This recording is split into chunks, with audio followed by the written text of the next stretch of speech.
Hello friends and everyone, welcome back to our new video. তো কেমন আছেন আপনারা সকলেই?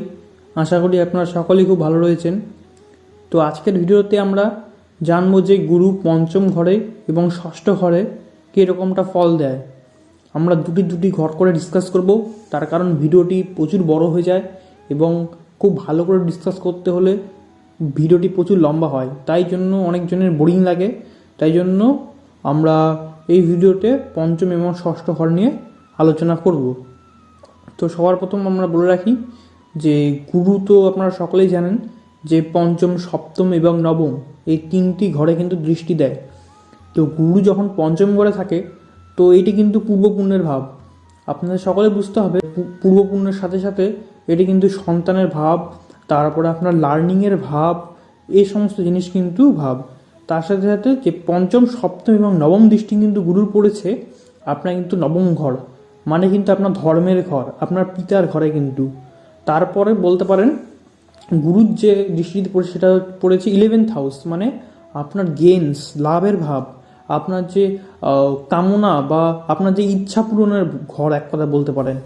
আর তার নবম দৃষ্টিতে পড়েছে কিন্তু লগ্নে পড়েছে। লগ্ন মিনস আপনি নিজে, আপনার পার্সোনালিটি, আপনার ক্যারেক্টারিস্টিকে কিন্তু গুরু কিন্তু নবম দৃষ্টি কিন্তু পড়েছে। তো গুরু কিন্তু যে কোনো জিনিসকে কিন্তু বাড়িয়ে তোলে। তো আপনি কিন্তু পূর্বজন্মে কিন্তু এক কথায় লোকের কিন্তু খুব মঙ্গল করেছেন। তারপরে আপনি কিন্তু পূর্বজন্মে এরকম হতে পারেন আপনি কোনো টিচার ছিলেন, লোককে অ্যাডভাইস দিয়েছেন পূর্বজন্মে, প্রচুর লোকের প্রচুর হেল্প করেছেন। এইগুলি জিনিস কিন্তু বোঝা যায়। তার কারণ গুরু যখন পঞ্চম ঘরে থাকে, গুরু মিনস কিন্তু শিক্ষা বা টিচার বা অ্যাডভাইজার, এগুলি জিনিস কিন্তু বোঝা যায়। তো আপনার কিন্তু পূর্বপুণ্য কিন্তু আপনার প্রচুর প্রচুর কিন্তু পূর্বপুণ্য। আপনার কিন্তু পূর্বপুণ্যের জন্য কিন্তু এরকম হতে পারে অনেক বাধা বা অনেক বিপত্তি কিন্তু কেটে যাবে পূর্বপুণ্যের জন্য। তার কারণ আপনি পূর্বতে অনেক অনেক ভালো কাজ কিন্তু করেছেন। এবং এই বৃহস্পতি পঞ্চমে থাকার জন্য বলতে পারেন পুত্র সন্তানের জন্য কিন্তু খুব ভালো কিন্তু একটা যোগ, পুত্র সন্তান কিন্তু সাধারণত দেয় পঞ্চমে বৃহস্পতি। এটি যদি কোনো নারীর চার্টে থাকে তাহলে আরও ভালো, কারণ বৃহস্পতিকে স্বামী এবং আমরা শুক্রকে কিন্তু স্ত্রী বলি। তো কোনো নারীর চার্টে থাকলে তার হাজব্যান্ড কিন্তু বৃহস্পতি কিন্তু রিপ্রেজেন্ট করে। তো তার পূর্বপুণ্যের জন্য কিন্তু এই জন্মে কিন্তু তার খুব ভালো কিন্তু সে কিন্তু হাজব্যান্ড পেতে পারে। তারপরে কোনো হাজব্যান্ডের চার্টে থাকলে অবশ্যই তাদের সন্তান কিন্তু একটা পুত্র সন্তান কিন্তু হতে পারে। এবং যদি আমি পঞ্চম দৃষ্টির কথা বলি, সেটা পড়ছে নবম ঘরে। তো আপনার পিতা যতদিন থাকবে আপনার লাইফে কিন্তু ভাব কিন্তু হবে না। আপনি দেখবেন আপনার পিতা যতদিন বেঁচে থাকবে ততদিন কিন্তু আপনার কিন্তু ভাগ্য কিন্তু সবসময় সাথ দিবে।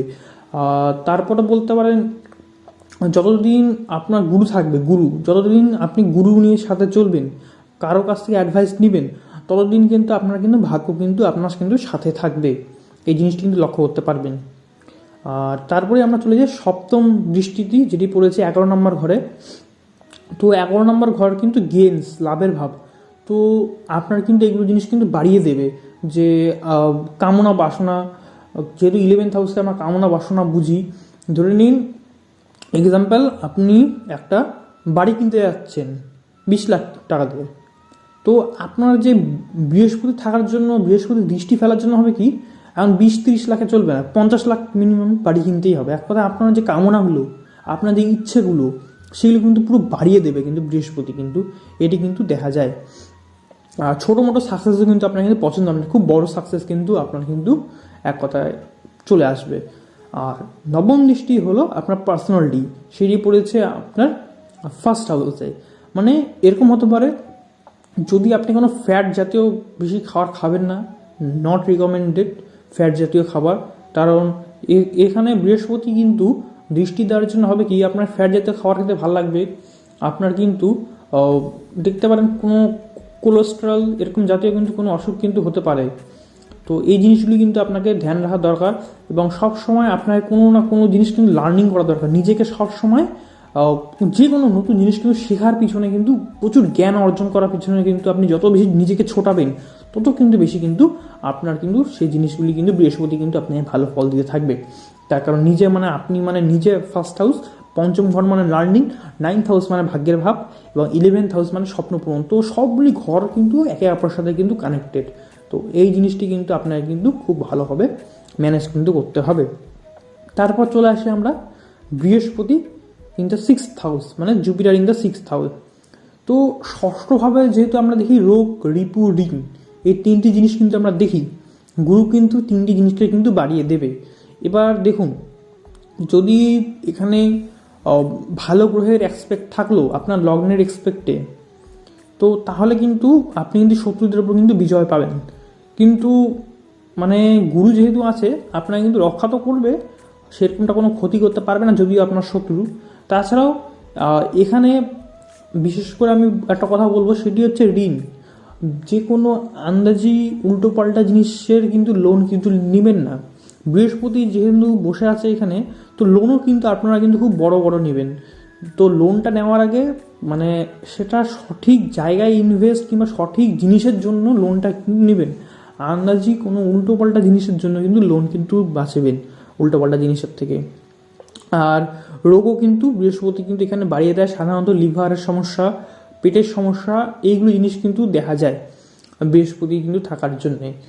আর যেহেতু আপনার রিপু মানে কামনা বাসনা, তো সেইগুলি জিনিসও কিন্তু বাড়িয়ে দেবে। তো সেইগুলি জিনিসে কিন্তু আপনাকে কিন্তু সংযত রাখতে হবে নিজেকে।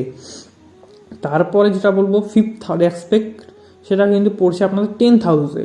তো এটি কিন্তু মানে চাকরির জন্য কিন্তু খুব ভালো, মানে টিচিং প্রফেশন কিন্তু এনাদের জন্য সব থেকে বেস্ট। তার একটি কারণ যে 5th হাউস থেকে 5th যে দৃষ্টিটি পড়ছে সেটা পড়ছে 10th হাউসে, মানে দশম ঘর। দশম ঘর মানে কর্মের ঘর, কিংবা দশম ঘর থেকে আমরা কিন্তু পিতার ধন সম্পদ কিন্তু বুঝি, কারণ পিতাকে আমরা দেখি 9th হাউস থেকে। তো 9th সেকেন্ড মানে আমরা 10th হাউস। তো 10th হাউসে কিন্তু পিতার সম্পত্তি কিন্তু খুব খুব ভালো অ্যামাউন্টে কিন্তু পাওয়া যায়। এবং ওটা গেল 5th হাউস, এবং এরপর চলে আসছে আমরা 7th অ্যাসপেক্ট, যে 7th অ্যাসপেক্টটা যাবে আমাদের 12th হাউসে। তো 12th হাউস থেকে কী বুঝি আমরা? ব্যয়, এবং ব্যয়, ইনভেস্টমেন্ট, বলতে পারেন হসপিটাল, এইগুলো জিনিস কিন্তু বুঝি। তো এরকম হতে পারে যে আপনি যদি ঠিকঠাক মতো কর্ম করেন, যেহেতু 2, 6 এবং 10টা অর্থের ভাব, তো আপনার কর্ম থেকে কিন্তু অর্থ আসবে। এরকম হতে পারে আপনি যদি কোনো ঠিকঠাক মানে টিচিং বা কোনো বলতে পারেন লার্নিং কোনো জিনিসের উপর যদি ইনভেস্টমেন্ট করেন, তো এটি কিন্তু আপনার জন্য খুব বেনিফিশিয়াল।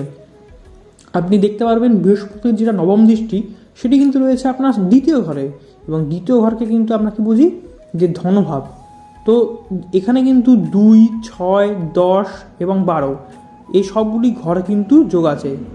2, 6, 10 এবং 12 এই 4টি ঘর যোগ থাকার জন্য আপনি দেখবেন যে যখন টিচিং কোনো প্রফেশন কিংবা লোককে অ্যাডভাইস দেওয়া, লোকের সেবা করা, এই বিভিন্ন এই সমস্ত জাতীয় কাজগুলি করবেন, কিংবা ধরতে পারেন যে ঠিক জায়গায় ইনভেস্টমেন্ট কীভাবে করতে হয়, ইনভেস্টমেন্টের টিচারও কিন্তু আপনারা কিন্তু খুব ভালো হতে পারেন। তার কারণ 12th হাউস থেকে কিন্তু আমরা ইনভেস্টমেন্টও বুঝি। এটা কিন্তু ডাক্তারও কিন্তু মোটামুটি কিন্তু খুব ভালো হয়, তার কারণ 12th হাউস যেহেতু হসপিটাল। তো সাধারণত এনারা কিন্তু যে লোকের হেল্প কিংবা ফাইন্যান্স রিলেটেড কাজও কিন্তু করতে পারেন আপনারা। তো এই জিনিসগুলো দেখতে পারবেন কিন্তু 2nd হাউসে যেহেতু ফাইন্যান্স, 10th হাউস রিলেটেড কর্ম, এবং আপনি দেখতে পাচ্ছেন 12th হাউস মানে ব্যয় বা ইনভেস্টমেন্ট, এবং 6th হাউস মানে রোগ, রিপু, ঋণ। তো দেখতে পাচ্ছেন 2, 6, 10, 11, 2, 6, 10, 12, তো এইগুলি কিন্তু খুব ওয়েল কানেক্টেড রয়েছে। তো আপনি কিন্তু সবগুলো জিনিস কিন্তু ব্যালেন্স করে কিন্তু চলতে হবে। তো আমি জাস্ট একটু আপনাদেরকে বুঝিয়ে বললাম। তো কেমন লেগেছে আজকের এই ভিডিওটি? আশা করি আপনার সকলের খুব ভালো লেগেছে। যদি ভালো লেগে থাকে তাহলে একটি লাইক দিবেন, চ্যানেলটিকে সাবস্ক্রাইব করবেন, এবং একটি সুন্দর করে কমেন্ট করে দিবেন আপনাদের কী রায়। এবং দেখা হচ্ছে পরের ভিডিওতে। আজকের মতো সুন্দর করে বিদায়, এবং আপনাদের জন্য আমি খুব শুভ কামনা করি।